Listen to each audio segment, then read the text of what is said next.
Goeiemôre almal, dit is Sondag 29 November 2020, die eerste Sondag van Advent. Advent beteken koms of aankoms van die Here Jesus Christus. Ons tema vandag is tempels onbeperk. Ons roep die Here aan, Jesaja 41 vers 4, wie het die verloop van dinge van die begin af bepaal? Dit is ek die Here, ek is die eerste, en wanneer die laaste dinge gebeur, sal ek nog die Here wees. Amen. Die Here groet jou met troos vanoggend, moenie bang wees nie, Jesaja 41. Ek is by jou, moenie bekommerd wees nie, ek is jou God, ek versterk jou, ek help jou, ek hou jou vas, met my eie hand red ek jou. Ons gaan nou lekker loof en prys, ons gaan na Susan se kinderbediening luister, en daarna is ek terug, en dan praat ons oor die tempel.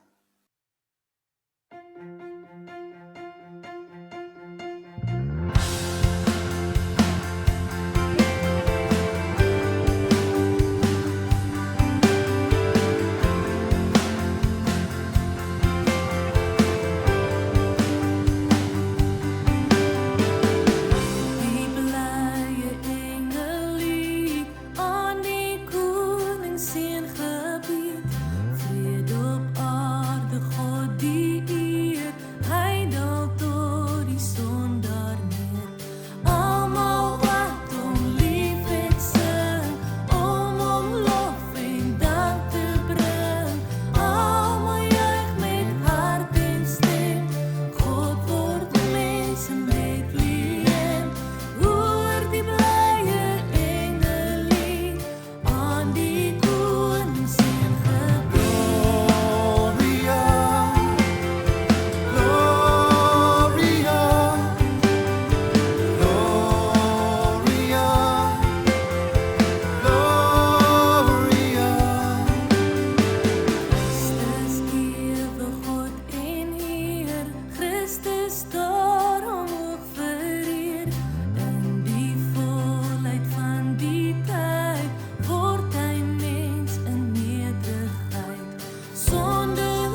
ek wil wag in die stiltes, maar selfs my stiltes is mal.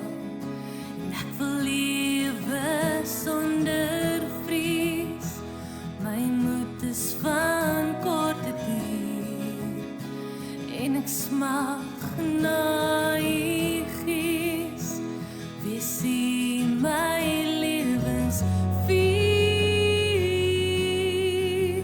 want ek wag vir u,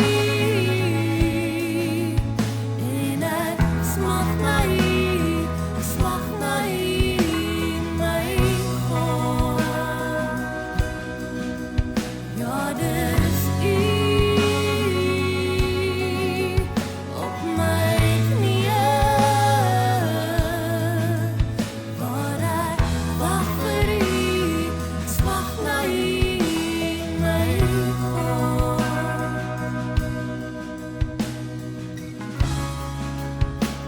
Daar's twyfel in al my gedagtes, was my getrouheid nou.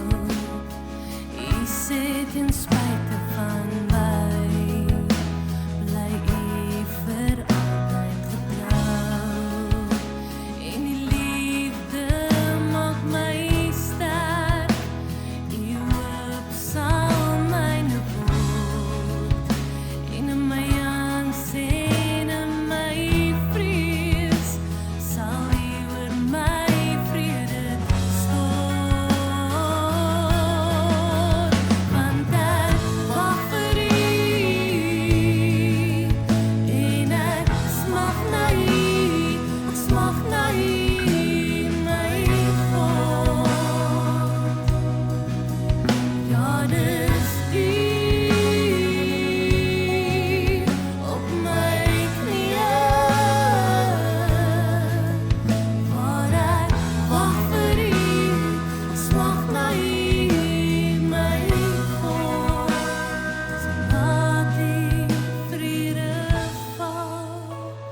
So laat die vrede val, so laat die vrede val, so laat die vrede val, so laat die vrede val, so laat die vrede val, so laat die vrede val, so laat die vrede val,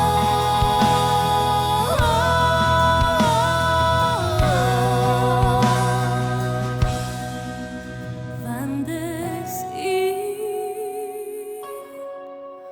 op my knieë, waar ek wag vir u, ek wag vir u, my God. Ja, dis u, op my knieë, waar ek wag vir u, ek smag na u, my God. So laat die vrede val,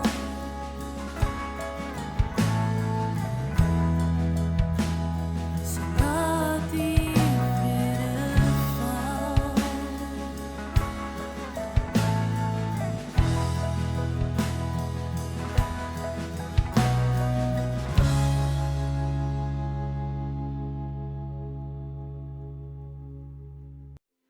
Hallo maat, het jy ooit gewonder hoe lyk God se huis? Woon hy in 'n kasteel met 'n lekker groot agterplaas om in te speel? Weet julle in die Ou Testament hoor ons dat God vir Moses gesê het, bou vir my 'n tentkerk, die tabernakel, want ek wil by julle wees. Hy wil so graag by sy mense wees. En dan later in die Ou Testament lees ons dat koning Salomo vir God 'n pragtige tempel bou. Vat gou 'n oomblik, kom ons maak ons oë toe. En dan droom ons gou saam oor hoe daai tempel gelyk het. Dit was 'n pragtige gebou wat uit pragtige klip gemaak is. En met hout, baie houtwerk. En as jy ingestap het, was verskriklik groot. En daar was baie goud binne-in. Klink mooi, né? Binne in daai pragtige gebou was daar 'n vertrek gewees waar die verbondsark gestaan het. Dit was 'n houtkis wat ook oorgetrek is met goud. En binne-in was die 2 klippe waarop die 10 gebooie gestaan het. En dit is waar God teenwoordig was. Hy was daar binne in daai vertrek. Wel, soort van. Want ons weet dat God almagtig is en dat hy oral is. Hy kan nie net in 'n klein plekkie wees nie. Maar vir die mense in die Ou Testament was die tempel verskriklik belangrik geweest. Dit was die plek waar hulle gekom het om met God te praat. Maar toe kom Jesus. En hy verander alles. Hy kom leer vir ons dat God 'n persoonlike verhouding met ons wil hê. Hy wil by ons en in ons lewens wees. Nie daar eenkant in 'n vertrek nie. Maar hoe doen God dit? Hoe is God dan by ons en in ons en deel van ons lewens? Ja, deur die Heilige Gees. En dit is deel van wat Jesus kom doen het. Toe Jesus op aarde was, het hy gekom om ons te red van ons sondes. En toe hy dit klaar gedoen het, en voordat hy hemel toe gaan, toe sê hy, ek los julle nie alleen nie. Ek gee vir julle die Heilige Gees. En dis presies wat hy gedoen het. Die Heilige Gees is God wat by ons is.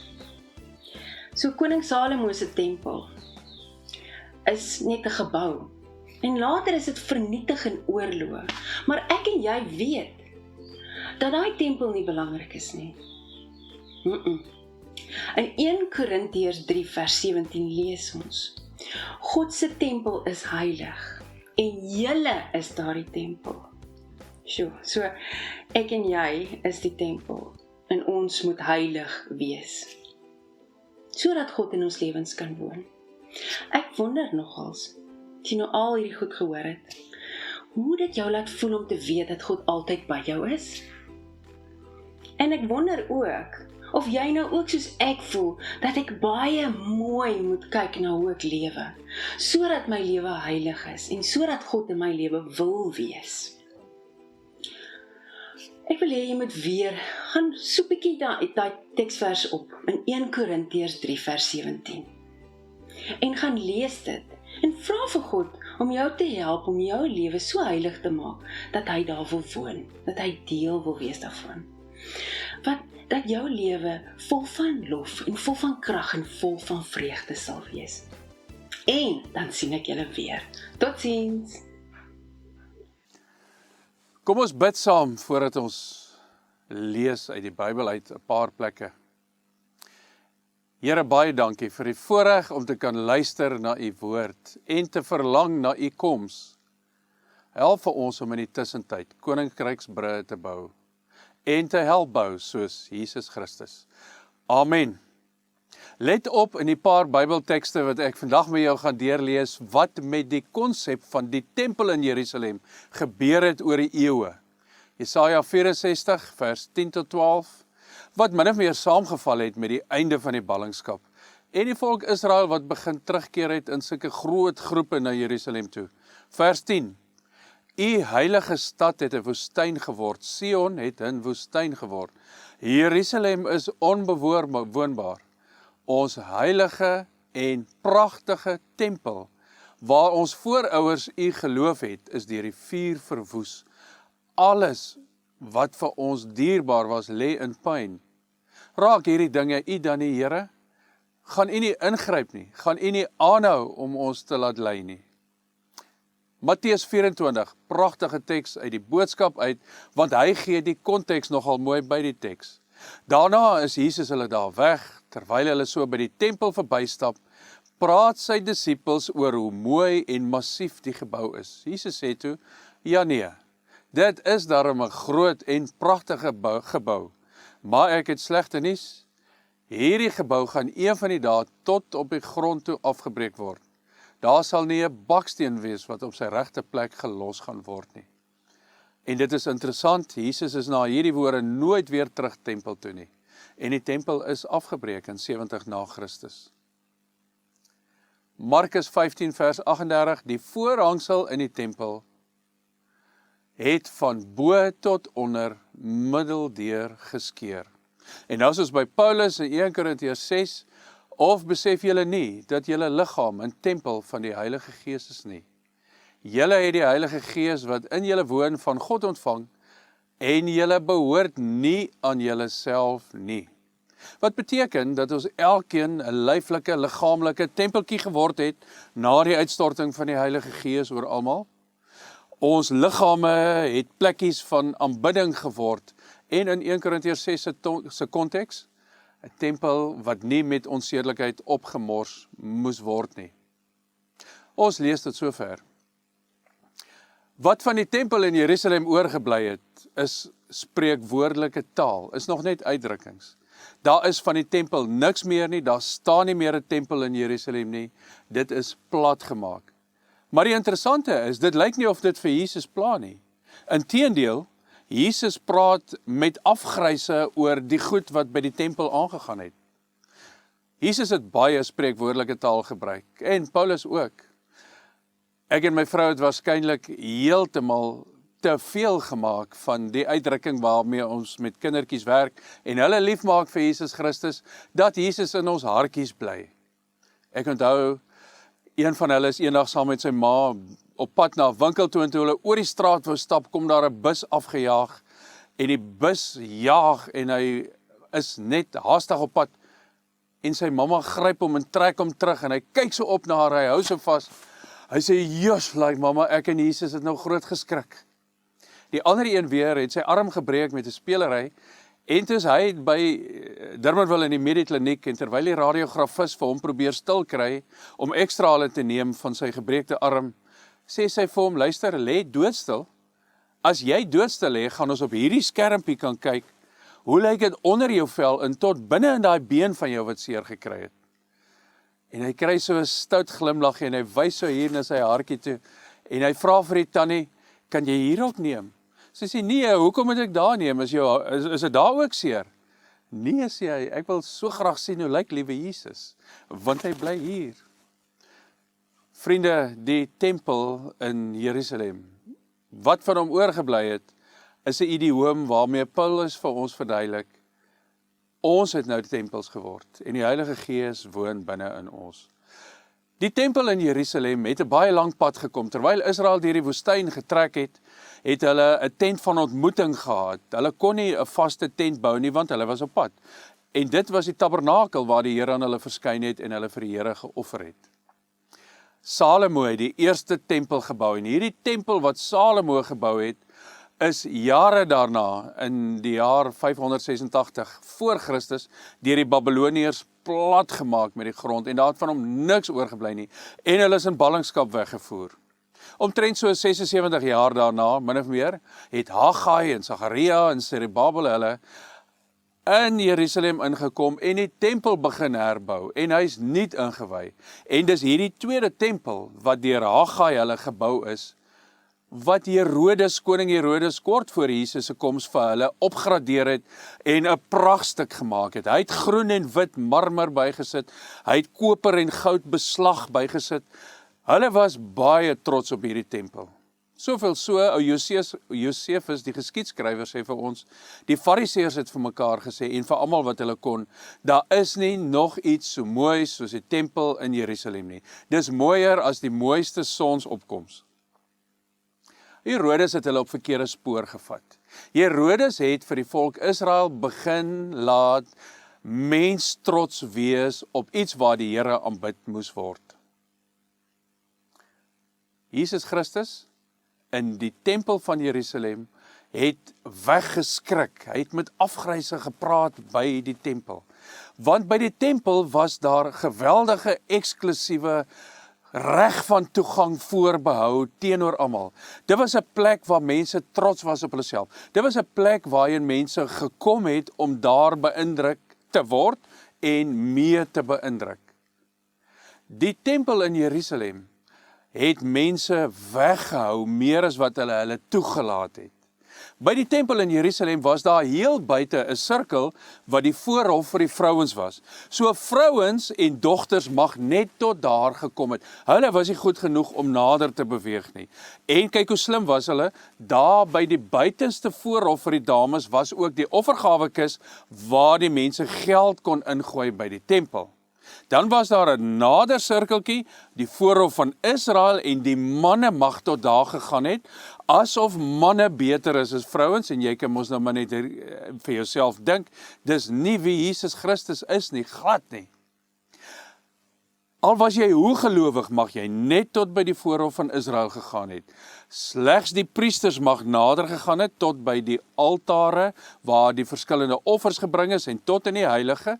En dan was daar die allerheiligste wat met 'n baie groot, baie duursaam geborduurde gordyn afgeskort is. Daai gordyn se naam was die voorhangsel, binne in hom was die verbondsark en slegs die hoërpriester mag eenmal in 'n jaar daar ingegaan het op die groot versoendag. Jesus Christus het die ou heilige koeie wat Israel gedink het geloof is, leeggemelk en afgeslag daar rondom die tempel. Ek gaan gou vir jou 3 verhaaltjies vertel van wat gebeur het, waar Jesus betrokke was in en om die tempel, en dan gaan jy saam met my meer verstaan van hoe Jesus die konsep van die tempeltradisie platgevee en nuut gemaak het. Die eerste ene, wat is vir Jesus se koninkryk baie waardevol? Dit was by die tempel eendag, daar by die offergawekis, waar Jesus gestaan het. Nou die offergawekis het so gewerk, mense het met sakke geld klingel aangestap gekom, en almal probeer beïndruk, en daar was 'n applausgalerytjie, as iemand baie geld ingegooi het, is hy applous toegedien. Jesus merk toe 'n ou dame aangestap gekom, met 'n sakdoekie in haar hand, en sy het by die offergawekis sukkel, haar sakdoekie oopgeknoop, en 'n paar sente uitgehaal en in die offergawekis gegooi. En Jesus het gesê, haar offergawe is meer waardevol as al die ander sakke vol geld wat die mense gebring het. Wat is die koninkryksbeginsel? Jesus is nie soos mense beïndruk met massiewe getalle nie. Jesus is beïndruk met oorgawe aan hom. En Jesus sluit niemand uit nie, Jesus sluit almal in. Die tweede tempelstorietjie. Jesus het by die tempel op die plein gekom, buite die tempel, waar daar baie tafels was, amper soos 'n mark se stalletjies, waar al die buitelanders wat ook na die Paasfees in Jerusalem gekom het, vir hulle offers kon koop, want hulle het nou nie al die pad getrek met 'n boklam of 'n duif of 'n kalf wat hulle kon offer vir die Here nie. Ander van hulle het geld kom ruil by daai tafels. En wat die Jode gedoen het, hulle uitgebuit en groter winste gemaak as die res van die jaar. En toe het Jesus gekom, hulle tafels omgekeer, met hulle beklei, en Jesus se woorde was, weet julle nie dat die huis van my Vader 'n plek van gebed vir al die nasies is nie. Koninkryksbeginsel. Dis vir Jesus kernbelangrik, dat die tempel, die kern van die teenwoordigheid van die Here, nie 'n komplek is nie, maar 'n gaanplek. Die nasies van Jerusalem moes nie verkil word nie, hulle moet hom kom aanbid en as enigste God in hulle lewe teruggeneem word na hulle eie lande toe. Koninkryksbeginsel is dit. Die Here Jesus is 'n uitgaande goeie nuus besigheid. Dis nie 'n kom in en kry vir myself soveel as wat ek kan besigheid nie. Dit sal nooit die wese van Jesus Christus kan verteenwoordig nie. Die derde tempelstorietjie, toe Jesus so 12 jaar oud was, na een Paasfees wat hy saam met Josef en Maria bygewoon het, toe Josef en Maria na die Paasfees saam met 'n klomp ander mense terug Nasaret toe begin beweeg het, daar by Galilea, het Jesus agtergebly in die tempel. Hulle het 'n end getrek en agtergekom, maar Jesus is glad nie tussen al hierdie kinders nie. En hulle is terug. En waar kry hulle vir Jesus? Binne in die tempel, waar hy besig is om die wysheidsleraars te leer en hulle vrae te antwoord en vrae te vra. En hier gebeur 'n interessante ding. Toe vader, sy aardse vader Josef en moeder Maria ingestap kom en met Jesus wil raas, want hy het nou droog gemaak, was Jesus se antwoord baie betekenisvol. 'n Mens moet nou die twee mooi verstaan, want Jesus het twee konsepte hier bymekaar gehou. Hy sê vir sy aardse vader Josef, Vader Josef, verstaan jy nie dat ek in die huis van my Vader in die hemel moet wees nie? Vader in die hemel, Vader op aarde. Die koninkryksbeginsel is ek en julle moet die hemel op die aarde uitleef, sodat die hemel die grootste prioriteit is, en sodat die koninkryk van die hemel net so ook op die aarde kan geskied. En die interessante is, Jesus is saam met sy vader en moeder, gehoorsaam aan hulle, terug Nasaret toe. Maar die punt was gemaak, moenie met jou kop so in die hemel leef, dat die aarde geen waarde kry nie. Leef die hemel en die hemelse waardes op aarde so uit, sodat Jesus Christus se liefde van deur tot deur, van dorp na dorp, van land tot land, geneem kan word. Vriende, die tempel in Jerusalem is vandag plat. Maar die sagtheid van Jesus Christus, die teerheid, die liefde, die verlossing, die genade, die geloof, die hoop, die liefde van Jesus het 'n manier gevind om neerslag te vind, sodat dit nie staties is nie, sodat dit nie middelpunt soekend is nie, maar middelpunt uitgaande, die sentrum van alle tye, die episentrum wat ontplof en uitbeweeg, is Jesus Christus se paasgebeure. Die tempel was 'n na binne besigheid, Jesus is 'n na buite koninkryk. Ons moet daaraan wiele gee, ons moet daaraan voete gee, ons moet daaraan stemme gee, ons moet daaraan hande gee, ons moet daaraan harte gee, ons moet daaraan beursies gee, want dit is presies wie en wat die tempel in Jerusalem is. Terug by die beeldspraak, Paulus sê, julle is 'n tempel van die Heilige Gees. Die Heilige Gees is aan julle gegee deur God. 2 sinnetjies. Julle behoort nie aan julleself nie. Julle het die Heilige Gees van God ontvang, julle behoort nie aan julleself nie. Nie een van ons was oulik genoeg om die Gees iewers in te hardloop en ons in te maak nie. Ons het hom nie ingepresteer en goed genoeg geword, en toe het die Here vir ons die Gees gegee nie. God het, gaan lees maar die Pinksterverhaal, die uitstorting. God stort sy Heilige Gees op almal uit, selfs die mees onwaarskynlikes, jou seuns, jou dogters, jou ou mense, met respek. Almal het die Heilige Gees van God ontvang. Dit maak dat jy nie aanspraak het vir jouself op uniekheid, op trotsheid, soos wat hulle by die tempel met Jesus gedoen het nie. Dit maak dat ons dan nou nie aan onsself behoort nie, maar aan hom. Dat ons nie vir onsself leef nie, maar vir hom. Dat ons nie vir onsself die beste gun nie, maar vir ander mense, want dis wie Jesus is. As ons nie meer gestuur is nie, is Jesus nie daar nie, want hy het aarde toe gekom, God het hom gestuur, omdat hy die wêreld so lief het. Ek en jy het 'n heerlike roeping. Kom ons neem Jesus Christus uit, want ons is tempels van die Heilige Gees. Die tempel staan nie meer in Jerusalem, dis nie meer sement en baksteen en ou kalkstene, wat hulle onder in Jerusalem uitgegrawe het nie, nee. Dis nou vleis en bloed, breins en selle, en tone en voete, en ons is die tempels van die Heilige Gees, en daar's onbeperkte moontlikhede, onbeperkte, geen grense nie, waarheen ons sy liefde moet neem. Amen. Bid saam met my. Here, baie dankie dat ons kan verstaan dat die tempel in Jerusalem nie gemis word nie, maar Jesus Christus en sy teenwoordigheid deur die Heilige Gees ons aanbidding vra, ons lof vra, ons oorgawe vra. Help vir ons, Here, om soos Jesus oor te gee, om te gee vir ander mense, weg te gee, aan te gee van hand tot hand, van hart tot hart. Soos wat Barnabas hulle gedoen het, soos wat Paulus hulle gedoen het, soos wat Silas hulle gedoen het. Ja, en bo alles, soos wat Jesus Christus gedoen het. Amen. Ons wil graag die volgende afkondigings onder julle aandag bring. Boonbehalwe ons digitale eredienste, waarna jy nou kyk, het ons steeds elke Sondag by die kerk ons eredienste.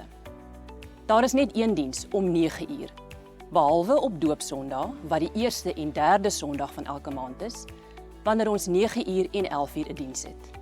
Besprekings vir bywoning is op die webtuiste. Ons Kerssangdiens word hierdie jaar digitaal uitgesaai op 6 Desember. Die musiekbediening is hard aan die werk om 'n baie spesiale Kerssangdiens op te neem. Skakel dus op 6 Desember op ons YouTube-kanaal in om hierdie saamsingdiens met bekende en nuwe Kersliedere aanlyn te kyk. Let asseblief daarop dat daar nie 'n Kerssangdiens by die kerk sal wees nie, maar dat ons gewone eredienste op daardie dag sal voortgaan. Dan, op Kersdag, sal ons eredienste slegs in die kerk plaasvind en nie ook in die groot saal nie. Die dienste in die kerk vind om 9:00 en 11:00 plaas. COVID-regulasies beperk ons steeds tot 'n maksimum van 250 persone. En daarom vra ons dat julle asseblief sal bespreek indien jy die erediens op Kersdag wil bywoon. Ons sluit dan hierdie jaar af met 'n oujaarsdiens op 31 Desember om 6:30 die aand in die kerk. Ook hiervoor moet jy asseblief bespreek as jy dit wil bywoon. Besprekings vir die Kersdag en oujaarsdiens open eers op 30 November. Raadpleeg dus ons webtuiste of skakel die kerkkantoor as jy navraag het. Jy het dan nou die geleentheid om jou dankoffer deur middel van SnapScan of 'n EFT te gee. Die SnapScan kode verskyn hier op die skerm en is ook op ons webtuiste beskikbaar. Baie dankie vir die volgehoue finansiële ondersteuning wat dit vir ons moontlik maak om ons bediening na binne en buite die gemeente vol te hou. Sonder julle getroue bydraes kan ons dit net eenvoudig nie doen nie. Ontvang nou die seën van die Here. Mag die liefde van Jesus Christus, die genade van God die Vader, die teenwoordigheid van die Heilige Gees met jou wees en met jou bly. Amen.